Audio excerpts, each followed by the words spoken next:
Okay, tell me about the pre-primary convention. What's going on? Okay, so on January 25th, we will be having our pre-primary convention. This is one of our most important meetings that we as a party do. We'll be electing our delegate party to represent Otero County at the state convention. We will be electing, I believe it is 23 positions from the Republican community to go represent Otero County at the state convention. And now what the delegates will do there is they will vote to put candidates on the ballot. The candidates, they have to go out and collect a whole bunch of petition signatures to make the convention. And then once they make the convention, then they have to solicit the delegates for their vote. And then they have to get a certain percentage of delegate votes to get on the pre-primary ballot, on the primary ballot.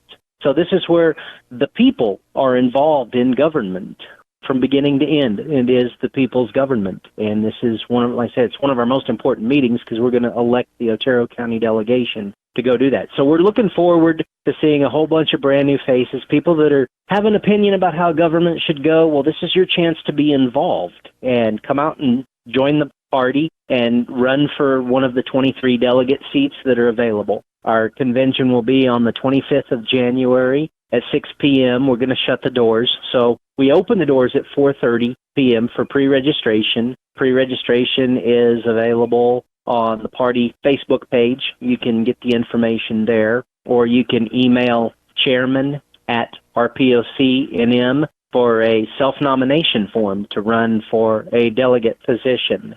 Once you submit the self-nomination form, then that'll put you in the running for being a delegate. If elected, then you'll go to the state convention. You're welcome to come in if you don't want to run as a delegate. You're welcome to come in and meet a whole bunch of like-minded, great people and take part in voting for who you think is going to be the best delegate to represent Otero County. So it's an all-Republican event. We're looking for a lot of community participation. We're looking forward to meeting the community and having them come in and see the groundwork of our Republican form of government.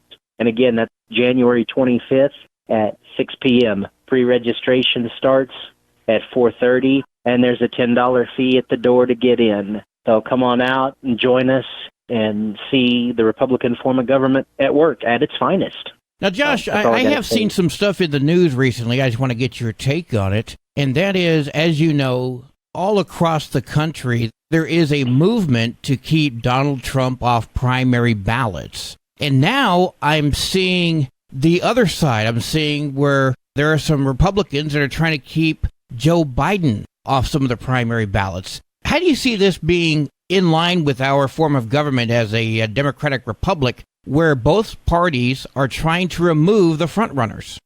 Oh, man, it's a total usurpation of the people's voice. This is, I don't know if I'm using the term correctly or not, but I mean, it seems to me like lawfare. You hear that term thrown around in the media, and that seems like that's what this is. In my mind, it's just completely unconstitutional. The people put the candidates on the ballot. It's not up to the courts. I can't recall anywhere in the Constitution where it said that this is legal. To me, it's disgusting. Whether it be Donald Trump or Joe Biden, this is disgusting behavior. The people need to nominate them. The people need to go to the ballot box to have their voice heard, and our system needs to work as it's designed. All this, especially in the case of Donald Trump, where they're using the 14th Amendment to remove him from the ballot. Show me a 14th Amendment conviction in a court. Then we'll have something to talk about. Same thing with Joe Biden. Show me where he's had a conviction in the court. Then you've got something to talk about. Until either one or any candidate has been convicted of a crime under our rule of law, not rule of precedent, but our rule of law, then once they've been convicted of that, then we have something to talk about. But until then, no, this is just complete and total further destruction of our system of government. And it's, in my mind, it's unacceptable for either party to be acting this way. I do agree with you. It is quite embarrassing. As you know, and I'm so fond of reminding you, I am not a member of either of the two parties. But I do find You're a Republican. Don't give me that. No. But I find it disgusting that a Republican thinks they can tell a Democrat for whom they can vote and vice versa. It's so, I guess, the way I see it, and maybe you see the same thing here, it's almost as if the Democrats are afraid of Trump getting elected again, and the Republicans are doing it to Joe Biden simply as retribution for trying to remove Trump. Well, I think that's exactly what it boils down to. I'm on the Trump bandwagon, but I'm not as Trump as maybe some people are. I'm always looking for the better candidate, but I look at what Trump did in the last 4 years, despite having basically the whole kitchen sink thrown at him, and he did a lot of good. Did I agree with everything he did? No, of course not. You'll never agree with everything someone does. But yeah, absolutely. The Democrats are running scared at a second thought. I mean, it's, 4 years later, after he's still living in their head rent-free. I love that term. He's absolutely got them all been out of shape. So yeah, they are scared of him getting in office again. But we can even look to like the recent George Santos, where they threw him out of Congress. In my mind, that's unacceptable too. That should have been the district that he represented. They should have been the ones to recall him, not the federal level, to say, oh, well, you've got these charges and everything. True or not, they should not have had the power to do that. So now what stops us from turning around in retribution doing the same to some of their people? Not that our current leadership up there, somebody like Marjorie Taylor Greene might try, but, the dominant establishment Republicans that we need to remove, they're not going to turn around and do that. So, it's not the federal's position to throw a representative out of Congress. That's the people's job. Those people in that district sent him there. And so I was pretty incensed about seeing that, too. Yeah, you see both parties calling each other names. You hear the Democrats refer to the Republicans as fascist, and the Republicans refer to the Democrats as communist. We see it all the time. And what's sad is when either party is doing the things we just discussed, removing another from office or blocking someone from being on the ballot, the only thing they're doing is proving the other side is correct about them. Yeah. It's sad. It's a sad state of events that our government is in. I believe our founding fathers are turning backflips in their grave right now with what all we're doing. And the whole house needs to be cleaned up there. We need good quality, godly people running.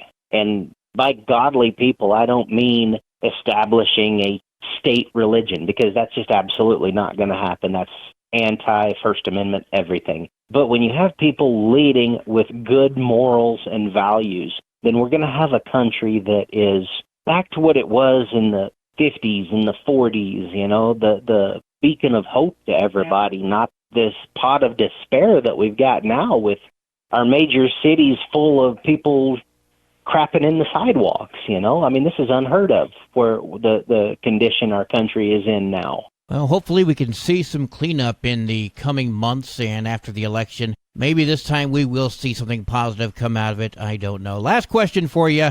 President Biden has taken us to war. Your thoughts? Oh, my gosh. It seems like it's always the Democrats that get us in war, and Trump pulled us out of everywhere and started disengaging us from foreign wars. And, it's just the way of the parties. I don't see a need to be involved in this war over there. Ukraine, it's not our business.